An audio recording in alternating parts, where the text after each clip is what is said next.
Welcome back to Stuff About Tutorial.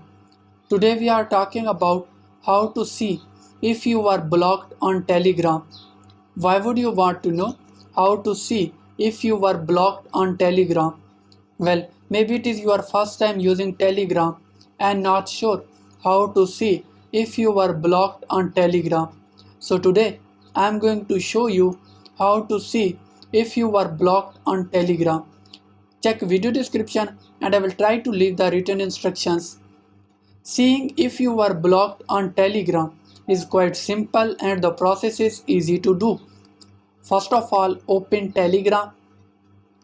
Now open any chat.